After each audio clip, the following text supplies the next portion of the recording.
ಹಿಂದಿನ ಸ್ಕಿಟ್ ಕಟ್ಟಾಯಿತು 17 ನಿಮಿಷಕ್ಕೆ. ಈಗ ಅಲ್ಲಿಂದ ನಾನು ಮುಂದುವರಿಸ್ತಾ ಇದ್ದೀನಿ. ಮಾನ್ಯ ಶ್ರೀ ಅಂಬೇಡ್ಕರ್ ಸರ್ ಅವರು ಸಂವಿಧಾನವನ್ನು ನಮಗೆ ಬರ್ಕೊಟ್ರು. ಕಡೂರು ಸಮಿತಿ ಅಧ್ಯಕ್ಷರಾಗಿ ಮೂಲಭೂತ ಹಕ್ಕುಗಳು 14ರಿಂದ 18ರವರೆಗೆ ಸಮಾನತೆ ಹಕ್ಕು, 18ರಿಂದ 22ರವರೆಗೆ ಸ್ವಾತಂತ್ರ್ಯದ ಹಕ್ಕು, 23ರವರೆಗೆ 24, 25 ಶೋಷಣೆ ವಿರುದ್ಧ ಹಕ್ಕು, ಆರ್ಟಿಕಲ್ 26ರಿಂದ 28ರವರೆಗೆ ಧಾರ್ಮಿಕ ಸ್ವಾತಂತ್ರ್ಯದ ಹಕ್ಕು, 29, 30 ಶೈಕ್ಷಣಿಕ ಸಾಂಸ್ಕೃತಿಕ ಹಕ್ಕು, 31, 29, 30 ನಂತರ 31 ಆಸ್ತಿ ಹಕ್ಕು ತೆಗೆದಾಕಿದ್ದು ಒಳ್ಳೆಯದಾಯಿತು. 32ವರೆಗೆ 32 ಸಂವಿಧಾನಾತ್ಮಕ ಪರಿಹಾರಗಳ ಹಕ್ಕು. ನೋಡಿ, ಈ ಮೂಲಭೂತ ಹಕ್ಕುಗಳ ಮೂಲಕ ಜನರ ಉಸಿರಾಡ್ತಾ ಇದ್ದೀವಿ, ಬದುಕಿದ್ದೀವಿ, ರಕ್ಷಣೆ ಇದೆ ನಮಗೆ. ರಕ್ಷಾ ಕವಚ ಸಂವಿಧಾನ ಭಾರತೀಯ ಪ್ರಜೆಗಳಿಗೆ, ರಾಜ್ಯದ ಎಲ್ಲ ಜನರಿಗೆ ಕೊಟ್ಟಿದೆ. ಸುಮ್ಮನೆ ಬರೆದಿಲ್ಲ. ಅವೆಲ್ಲ ದೊಡ್ಡವರೆಲ್ಲ ಸಭೆ ಮಾಡಿ 250 ಜನ ಕೂತ್ಕೊಂಡು, ಸದಸ್ಯರೆಲ್ಲ ಕೂತ್ಕೊಂಡು ಚರ್ಚೆ ಮಾಡಿ ಅಂಗೀಕರಿಸಿ ಬರೆದಿದ್ದಾರೆ. ಇದು ಕಾನೂನಿನ ತಿಳುವಳಿಕೆ ಇರಬೇಕು. ಪ್ರತಿಯೊಬ್ಬರಿಗೆ ಕಾನೂನಿನ ಜ್ಞಾನ ಬೇಕು, ಕಾನೂನು ಪಠ್ಯವನ್ನು, ಕಾನೂನಿನ ತಿಳುವಳಿಕೆಯನ್ನು ಬೇಕು. ಇರಲಿ, ಆ ವಿಷಯ ಏನಿರಲಿ. ಆ ಮೂಲಕ ವ್ಯಕ್ತಿ ನಾನು ವ್ಯಕ್ತಪಡಿಸ್ತಾ ಇದ್ದೀನಿ. ಈ NPS ಕಾಂಟ್ರಿಬ್ಯೂಷನ್ನಲ್ಲಿ ತೆಗೆದು MPSನ ತೆಗೆದು OPS ಮಾಡಿದರೆ, ನಮಗೆ ಕರ್ನಾಟಕ ರಾಜ್ಯ ಸರ್ಕಾರ ನೌಕರರಿಗೆ ಮಾಡಿದರೆ 40% ಕಾಂಟ್ರಿಬ್ಯೂಷನ್ ಸರ್ಕಾರ ನಮಗೆ ಕೊಟ್ಟಿದೆ. ಸರ್ಕಾರವೇ ತಗೊಳ್ಳಿ, ಯಾಕಂದರೆ ಖರ್ಚು ವೆಚ್ಚಗಳು ತುಂಬ ಇರ್ತವೆ, ಬಳಸಲಿ. 60% ನಮ್ಮ ಕಾಂಟ್ರಿಬ್ಯೂಷನ್ GPF ಟ್ರಾನ್ಸ್ಫರ್ ಮಾಡಿ OPS ಮಾಡಿದರೆ ಸಾಕು. ಅಷ್ಟೇ. ನಾನು ರೆಡಿ, ಉಳಿದವ್ರು ರೆಡಿ ಇದ್ರೆ ಗೊತ್ತಿಲ್ಲ. ಅದು ಎಲ್ಲರದು ಅಷ್ಟು ದುಡ್ಡು ಆದರೆ ತುಂಬ ಸರ್ಕಾರಕ್ಕೆ ದುಡ್ಡು ಹೆಚ್ಚಾಗುತ್ತೆ. ನಾನು ಇದನ್ನ ಯೂಟ್ಯೂಬಲ್ಲಿ ಯೂಟ್ಯೂಬಲ್ಲಿ ಹಾಕಿ ನನ್ನ ಅಧ್ಯಕ್ಷರಿಗೆ, ಷಡಕ್ಷರಿ ಸರ್ಗೆ ಮತ್ತು ನನ್ನ ಫ್ರೆಂಡ್ಸ್ಗೆಲ್ಲ ಹಾಕಿದ್ದೆ. ಬಟ್ ಯಾರು ಇನ್ನೇನೋ ಮಾಡ್ತಾನೆ ಅಂತೆಲ್ಲ ಕೆಡಿಸ್ಕೊಂಡಿಲ್ಲ, ಅಷ್ಟೇ. ಹಂಗಾಗಿದೆ. ಈ ಸಂದರ್ಭಗಳಲ್ಲಿ ಈ OPSನ್ನು ಮಾಡೋದಕ್ಕೆ ರಾಜ್ಯ ಸರ್ಕಾರದ ಮೇಲೆ ನಮಗೆ ವಿಶ್ವಾಸ ಇದೆ, ಮಾಡುತ್ತಂತ ಅಂದ್ಕೊಂಡಿದ್ದೀವಿ. ಯಾಕಂದರೆ ನಿವೃತ್ತಿ ನಂತರ ಪೆನ್ಷನ್ನೇ ಸರ್ಕಾರಿ ನೌಕರರಿಗೆ ಆಧಾರ. ಮಕ್ಕಳು ಮರಿ ಇದ್ದಾರೆ, ನನಗೆ ಮಗಳಿದ್ದಾರೆ. ಆದರೆ ಏನು ಮಾಡೋದು, OPS ಇಲ್ಲ ನಮಗೆ. ಮಾಡಲಿ ಅಂತಕ್ಕಂಥ ಉದ್ದೇಶ. ನೆಕ್ಸ್ಟು ಈ NPS ಬಗ್ಗೆ, OPS ಬಗ್ಗೆ ಯಾರೇ ಆಗಲಿ ಮಾತಾಡುವಾಗ NPS ಪರವಹಿಸಿ ಯಾಕೆ ಮಾತಾಡ್ತಾರೆ? ಕಾರಣ ಏನು? ಸತ್ಯ ಬೇಕು. ಕಾರಣ ಏನು? ಯಾಕೆ ಮಾತಾಡ್ತಾರೆ? ಮೊನ್ನೆ ಸಂವಿಧಾನವನ್ನು ವಿಧಾನಸಭೆ ಸೆಷನ್ನಲ್ಲಿ ಓದ್ತಾರೆ. 16-4 ಮಂದಿ ಮುಖ್ಯಮಂತ್ರಿಗಳು ಓದಿರೋ 15 ಸಂವಿಧಾನದ ಮೂಲಭೂತ ಹಕ್ಕು 16-4ನೇ ವಿಧಿ ಸಾಮಾಜಿಕ ಆರ್ಥಿಕವಾಗಿ ಜನರೊಂದಿಗೆ ಹಿಂದುಳಿದವರಿಗೆ ಕೊಡಬೇಕು ಸೌಕರ್ಯಗಳು ಅಂತೇಳಿ, ಸಾಮಾಜಿಕವಾಗಿ ಶೈಕ್ಷಣಿಕವಾಗಿ ಇದು ಮಾಡೋರಿಗೆ ಆರ್ಟಿಕಲ್ಲು ಹೇಳುತ್ತೆ. ಆರ್ಟಿಕಲ್ 19 ಏನು ಹೇಳುತ್ತಪ್ಪ ಅಂತಂದರೆ ಎಲ್ಲ ರೀತಿಯಲ್ಲಿ ಹಿಂದುಳಿದವರಿಗೆ ಅಂತ ಹೇಳುತ್ತೆ. ಹಿಂದುಳಿದವರಿಗೆ ಆರ್ಟಿಕಲ್, ಹಿಂದುಳಿದವರು ಎಲ್ಲ ರೀತಿ ಅಂತಂದರೆ ಸರ್ವಾಂಗೀಣವಾಗಿ, ಆರ್ಥಿಕವಾಗಿ, ಸಾಮಾಜಿಕವಾಗಿ, ಶೈಕ್ಷಣಿಕವಾಗಿ 3 ರೀತಿಯಲ್ಲಿ ಹಿಂದುಳಿದವರಿಗೆ ಅಂತ ಹೇಳುತ್ತೆ. ಧಾರ್ಮಿಕವಾಗಿ, ಆಧ್ಯಾತ್ಮಿಕವಾಗಿಯೂ ತಗೋಬೋದು. ಧರ್ಮ ದೇವರನ್ನು ಸರಿಯಾಗಿ ಅರ್ಥ ಮಾಡ್ಕೊಂಡವರು ಹಿಂದುಳಿದವರಲ್ಲ. CM ಸಾರಿಗೆ ಗೊತ್ತು, ಮಾನ್ಯವ್ರಿಗೆ. ಧರ್ಮ ದೇವರನ್ನು ಅರ್ಥ ಮಾಡಿಕೊಂಡವ್ರು ಯಾವತ್ತೂ ಹಿಂದುಳಿದವರಲ್ಲ. ಒಂದು ಗಾದೆ ಐತೆ ಧರ್ಮದಲ್ಲಿ, ಅರಿತವನಿಗೆ ಅತಿ ಸುಲಭ ಹರಪೂಜೆ ಅಂತ.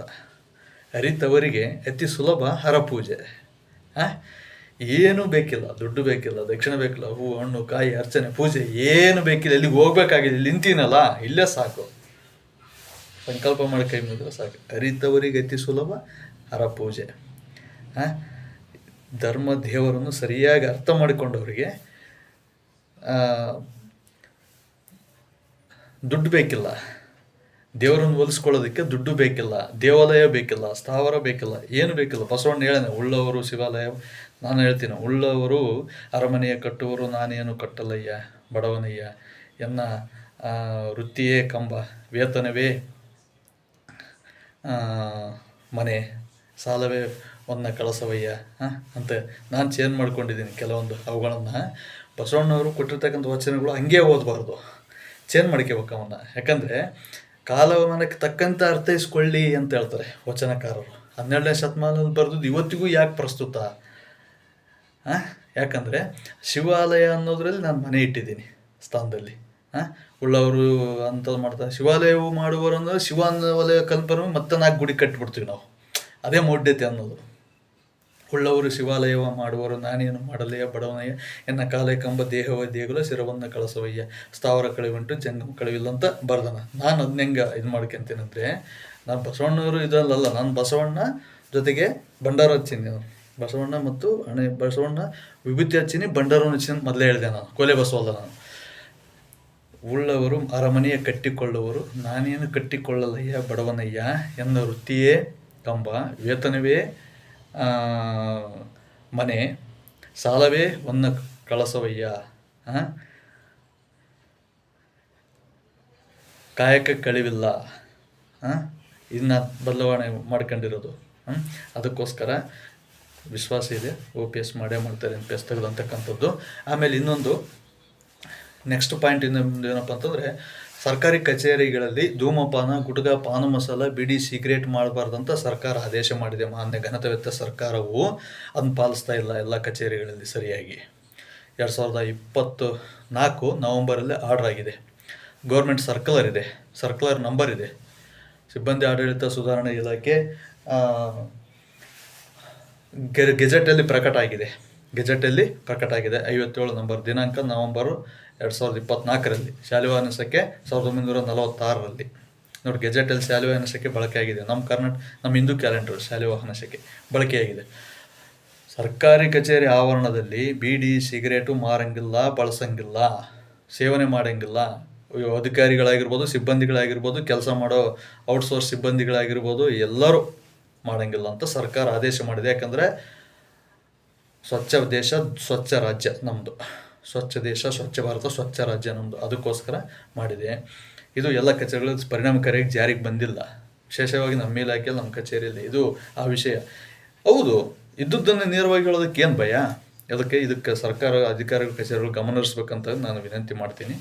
ಯಾಕಂದರೆ ಪಾನ ಮಸಾಲ, ಗುಟ್ಕ ಆಗಿರ್ಬೋದು, ದಂಡ ಇದೆ. ಅದಕ್ಕೆ ಸೇವನೆ ಮಾಡೋಂಗಿಲ್ಲ. ದಂಡ ಅನ್ನೋದಕ್ಕಿಂತ ಅದೊಂದು ರೀತಿ ಅಶಿಸ್ತಿನ ವರ್ತನೆ, ಅಸ್ವಚ್ಛತೆಯ ಸಂಕೇತ, ಶುಚಿತ್ವದ ಶುಭ್ರತೆಯ ಸಂಕೇತ ಅಲ್ಲ. ಅವ್ರ ಮನೆಯಲ್ಲಿ ಸ್ವಾತಂತ್ರ್ಯ ಇರುತ್ತೆ, ಏನಾದರೂ ಮಾಡ್ಕೊಳ್ಳಿ. ಸರ್ಕಾರಿ ಕಚೇರಿ ಅಂದಮೇಲೆ ಮಹಿಳೆಯರು ಕೆಲಸಕ್ಕೆ ಬರ್ತಾರೆ, ನೌಕರರು, ಸಿಬ್ಬಂದಿಗಳು, ಪುರುಷ ಸಿಬ್ಬಂದಿಗಳು ಬರ್ತಾರೆ ಕೆಲಸ. ಅದೊಂದು ದೇವಾಲಯ ಇದ್ದಂಗೆ. ಸರ್ಕಾರಿ ಕಚೇರಿ ಅಂದರೆ ಒಂದು ಟೆಂಪಲ್ ಇದ್ದಂಗೆ. ಅಲ್ಲಿ ಕಾಯಕ ಮಾಡ್ತೀವಿ, ವೇತನ ತಗೊಂಡು ಮನೆಗೆ ಬರ್ತೀವಿ. ಅದಕ್ಕೋಸ್ಕರ ಸರ್ಕಾರಿ ಕಚೇರಿ ಆವರಣದಲ್ಲಿ ಬೀಡಿ, ಸಿಗರೇಟು, ಗುಟ್ಕ, ಪಾನು ಮಸಾಲ ಏನು ಮಾರುವ ಹಾಗಿಲ್ಲ, ಬಳಸುವ ಹಾಗಿಲ್ಲ. ಅಧಿಕಾರಿ ಸಿಬ್ಬಂದಿಗಳು ಬಳಸಿದ್ದಲ್ಲಿ ಅಲ್ಲೇ ದಂಡ ಹಾಕ್ಬೇಕು. ಅಲ್ಲೇ ದಂಡ ಹಾಕಿ ಅವರಿಗೆ ಶಿಕ್ಷೆ ಕೊಡಬೇಕು. ಈ ಥರ ಒಂದು ಸರ್ಕ್ಯುಲರಲ್ಲಿ ಆದೇಶ ಇದೆ. ಕರ್ನಾಟಕ ರಾಜ್ಯ ಗೆಜೆಟಲ್ಲಿ ಪ್ರಕಟ ಆಗಿದೆ 24/17ರಲ್ಲಿ ಆದೇಶ ಇದೆ. ಆದೇಶ ಇದೆ. ಅದಕ್ಕೆ ಪೋಸ್ಟರ್ಗಳನ್ನು ಹಂಚ್ಬೇಕು. ನಿಷೇಧಿತ ಪ್ರದೇಶ ಧೂಮಪಾನ ಅಂತೇಳಿ. ಟೀ ಕಾಫಿ ಕುಡಲಿ, ಅಂಥವು ಹೊಟ್ಟೆ ತಿನ್ನೋದಿರಲಿ, ಆದರೆ ಆರೋಗ್ಯ ಹಾಳು ಮಾಡಿ ಸಾಯೋದು ಬೇಡ. ಅವ್ರು ಸಾಯೋದಕ್ಕಿಂತ ಇನ್ನೊಬ್ರನ್ನ ಯಾಕೆ ಸಾಯಿಸ್ಬೇಕು? ಎದಕ್ಕೆ ಸಾಯಿಸ್ಬೇಕು? ಅವ್ರು ಸಾಯೋದಿದ್ರೆ ಸಾಯಲಿ, ಇನ್ನೊಬ್ರನ್ನ ಯಾಕೆ ಸಾಯಿಸ್ಬೇಕು? ಅದಕ್ಕೋಸ್ಕರ ಇದನ್ನು ನಾನು ಹೇಳಿದೆ. ಆಮೇಲೆ ಇದು ಯಾರಿಗೆ ಹೇಳ್ತಿದ್ದೀನಿ ಅಂದರೆ, ಎಲ್ಲ ಕಾನೂನು ನಾಗರಿಕರಲ್ಲಿ ರಾಜ್ಯ ನಾಗರಿಕರು ಅಂದರೆ ಎಲ್ಲರೂ ಬಂದರು. ಸರ್ಕಾರ ಬಂತು, ಮಂತ್ರಿಗಳು, ಶಾಸಕರು ಎಲ್ಲರೂ ಬಂದರು. ನಾವು ಎಲ್ಲ ವ್ಯಕ್ತಿಗಳು, ಪ್ರಜೆಗಳು ಎಲ್ಲರೂ ಬಂದ್ವಿ, ನನ್ನನ್ನು ಒಳಗೊಂಡು. ನಾನು ಸ್ಮೋಕಿಂಗ್ ಮಾಡಿ ನನಗೆ ದಂಡ ಹಾಕಲಿ, ಅಲ್ಲಿ ನನಗೆ ಹಾಕಲಿ ದಂಡ. 200 ರೂಪಾಯಿ ಕಟ್ತೀನಿ, ನಾನು ಶಿಕ್ಷೆ ಕೊಡಲಿ. ಯಾಕೆ ನಾನು ಕಾನೂನು ಬಿಟ್ಟಿಲ್ಲ. ಕಾನೂನು ಬಿಟ್ಟು ಯಾರು ಹೊರಗಿಲ್ಲ, ಕಾನೂನು ಒಳಗಿರ್ಬೇಕು ಎಲ್ಲರೂ. ಕಾನೂನನ್ನು ಕೈ ತೊಳೋಕೆ ಯಾರಿಂದಲೂ ಸಾಧ್ಯ ಇಲ್ಲ. ಕಾನೂನು ಚೌಕಟ್ಟಿನಲ್ಲೇ ಕೆಲಸ ಮಾಡಬೇಕು. ನಾನು ಕಾನೂನು ಬಿಟ್ಟು ಮಾತಾಡಲ್ಲ, ಆ್ಯಕ್ಟ್ ಬಿಟ್ಟು ಮಾತಾಡಲ್ಲ, ಕಾನೂನು ಒಳಗೆ ಮಾತಾಡ್ತಾ ಇರೋದು. ನನ್ನನ್ನು ಸೇರಿ ಹೇಳ್ತಿದ್ದೀನಿ. ಅದಕ್ಕೋಸ್ಕರ ಅದೊಂದು ಗಮನಿಸಬೇಕು. ಆಮೇಲೆ ನಿಷೇಧಿತ ಪ್ರದೇಶ, ಧೂಮಪಾನ ನಿಷೇಧಿತ ಪ್ರದೇಶ ಅಂತ ಪೋಸ್ಟರ್ ಹಂಚಬೇಕು. ಇದೊಂದು ವಿಷಯನ ಹೇಳಿದೆ ನಾನು. ಈ ಸ್ಕಿಟ್ಟಲ್ಲಿ ಕಂಟಿನ್ಯೂ ಅಲ್ಲಿ ಕ್ಲಿಪ್ ಕಟ್ಟಾಗಿರೋದ್ರಿಂದ ಈ ಕ್ಲಿಪ್ಪಲ್ಲಿ ನಾನು ಕಂಟಿನ್ಯೂ ಮಾಡಿದೆ. ನಾನು ಈ ವಿಡಿಯೋನ ನಾನು ಸ್ಕಿಟ್ಟನ್ನು ಕಂಟಿನ್ಯೂ ಮಾಡಿದೆ. ಯಾಕಂದರೆ